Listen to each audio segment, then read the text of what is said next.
برادران طریقت، اللہ رب العزت نے ہمیں جو نعمتیں عطا کی ہے، نعمتیں بہت ساری ہوتی ہے، لیکن جس کو سمجھ آ جائے تو پھر وہ نعمتوں میں فرق کر سکتا ہے۔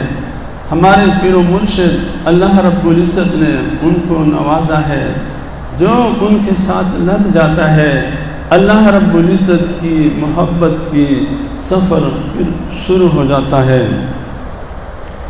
برادران طریقت، رمضان ہے، اعتکاف ہے، اعتکاف میں ابھی 10 دنوں کے اعتکاف جو مختلف کتب کے حوالے سے، پھر العشر و اعتکاف، پھر رمضان تہجتین و عمرتین، او کما قال النبی صلی اللہ علیہ وسلم، رمضان میں 10 دنوں کا اعتکاف یہ 2 حج اور 2 عمرے کے برابر ہے۔ ایک برابر الفاظ اس طرح ہے حدیث کے، آپ اس کا معنی نوٹ کر لیں کہ 2 حج اور 2 عمرے کے ثواب کی مانند ہے۔ یہ لفظ آپ نے نوٹ کرنا ہے، یہ کہ جو آدمی 10 دنوں کے اعتکاف کرتا ہے تو یہ اس کی مانند ہے، اس کی طرح مکمل حج اور عمرہ الگ ہے، جیسی جتنا ان کا ثواب ہے اس کی طرح اس کا بھی ثواب ہے۔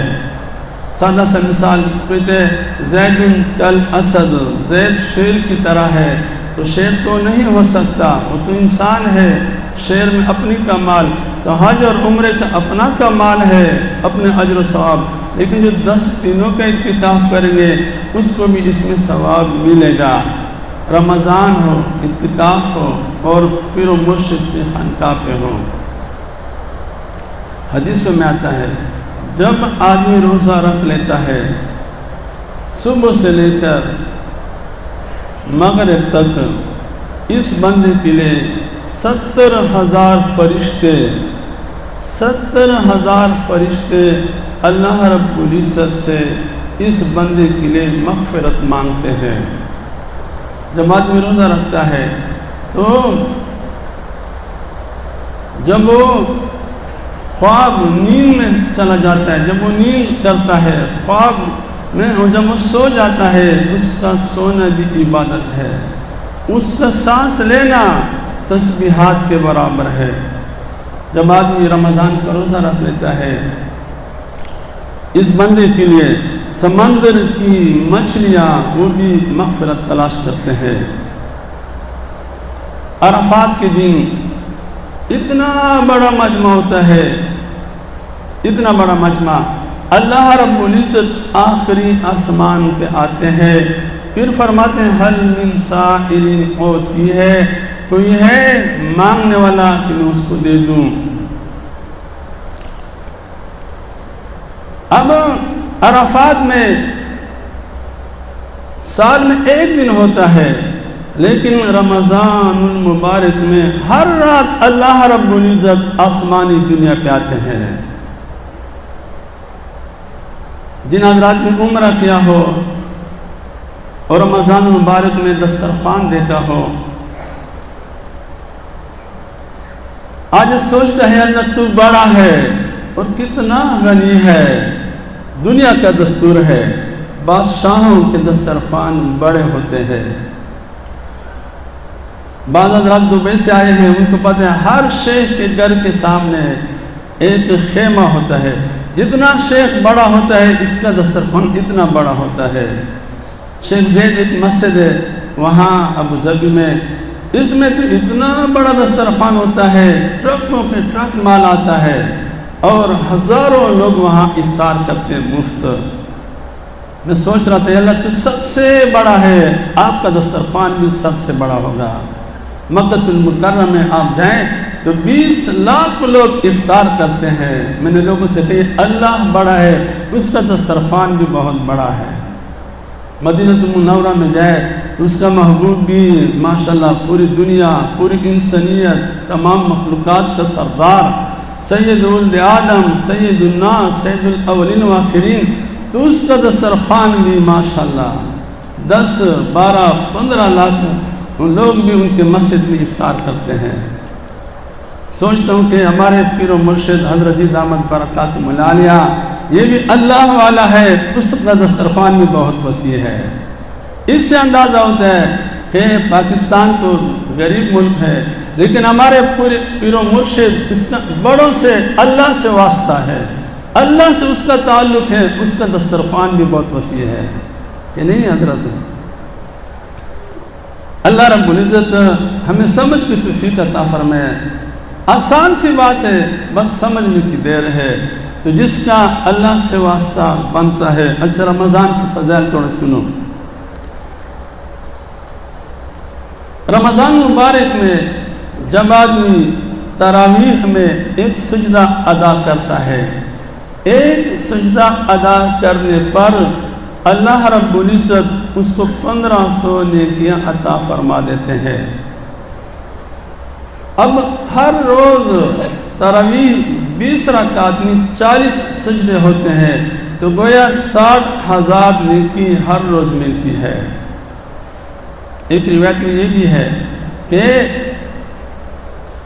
من سان نفسہ فی شہر رمضان، من سانا، جس نے اپنے آپ کو رمضان کے مہینے میں بچایا اور روزہ رکھا، لم یقذ فیہ مؤمنا بہتانا، کسی مومن پر بہتان نہیں لگایا، لم یشرب فیہ مسکرا، اور انہوں نے شراب بھی نہیں پی لی، ولم یعمل فیہ خطیئتا، اور اس نے اس میں کوئی گناہ بھی نہیں کیا۔ اللہ رب العزت اس روزہ دار کو اس روزے پر جنت میں ایک ایسا محل عطا فرمائیں گے، جنت میں ایک ایسا محل عطا فرمائیں گے کہ پوری دنیا اس محل میں اس طرح نظر آئے گی جس طرح بکری ایک کھلے میدان میں کھڑی ہوتی ہے۔ تو گویا اللہ رب العزت کی طرف سے نعمتوں کی بارش ہے۔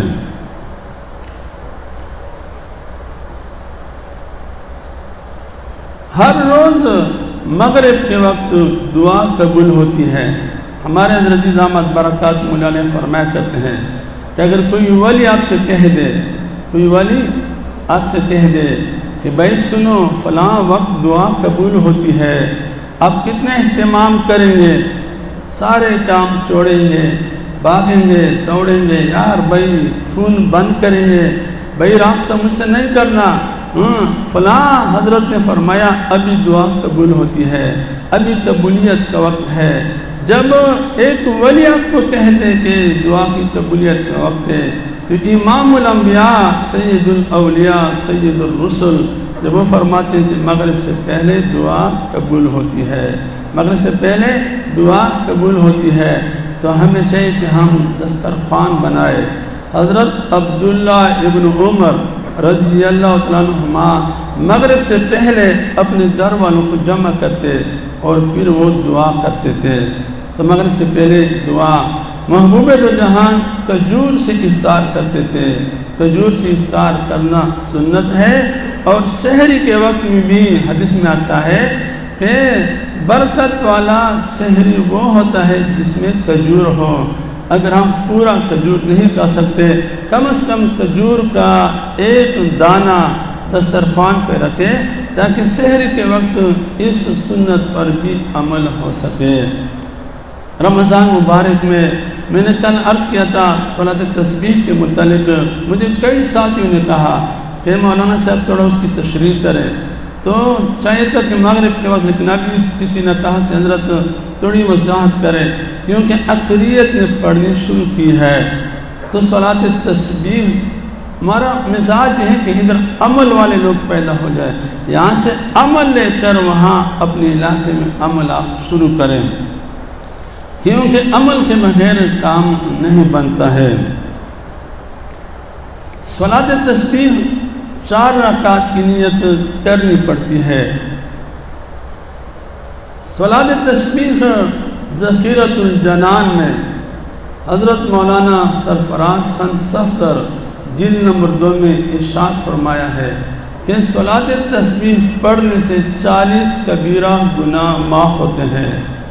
پہلے ہم جب نیت کرتے ہیں، پھر سبحانک اللہم و بحمدک و تبارک اسمک و تعالی جدک و لا الہ غیرک، یہاں تک پڑھنے کے بعد 15 مرتبہ سبحان اللہ والحمدللہ ولا الہ الا اللہ واللہ اکبر پڑھے۔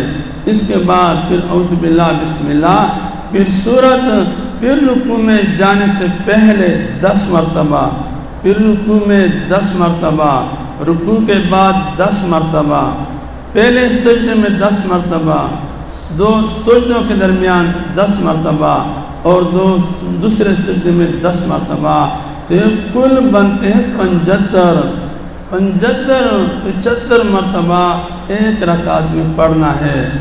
اگر کہیں ہم بھول جائیں تو پھر صلاۃ تسبیح کا ثواب نہیں ملے گا اور 4 رکعت نماز پڑھنے کا ثواب ملا۔ اگر ہم بھول جائیں کسی ایسی جگہ ابتدا میں تو پھر رکوع میں جانے سے پہلے 10 کی بجائے 25 مرتبہ پورا کرے۔ اگر ہم رکوع میں بھول جائیں تو قیام کی حالت میں پھر ہم 20 مرتبہ نہیں پڑھیں گے، 10 مرتبہ پڑھیں گے، پھر سجدے میں جا کر وہاں پھر 20 مرتبہ پورا کریں گے۔ رکوع کے بعد ہم اپنا تو کریں گے 10، لیکن قضا شدہ اس میں نہیں پڑھیں گے۔ مسائل رفعت قیاس میں لکھا ہے مدرس دارالعلوم دیوبند، ہاں یہ کہ 2 سجدوں کے درمیان اگر آپ سے پہلے سجدے میں پڑھنا بھول جائے تو دوسرے سجدے سے جانے سے پہلے جب آپ بیٹھیں گے آپ نے 10 مرتبہ پڑھنا ہے تو آپ نے 20 مرتبہ نہیں پڑھنا۔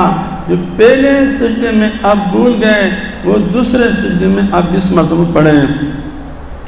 برادران طریقت، اللہ رب العزت ہمیں اپنا تعلق نصیب فرمائے اور حضرات کی محفلوں سے، ان کی جگہوں سے، ان کی خانقاہوں سے، حضرت کے شہر انور کی برکت سے ہم یہاں سے جولیاں بھر کر جائیں اور اپنے آخرت کو سنوارے۔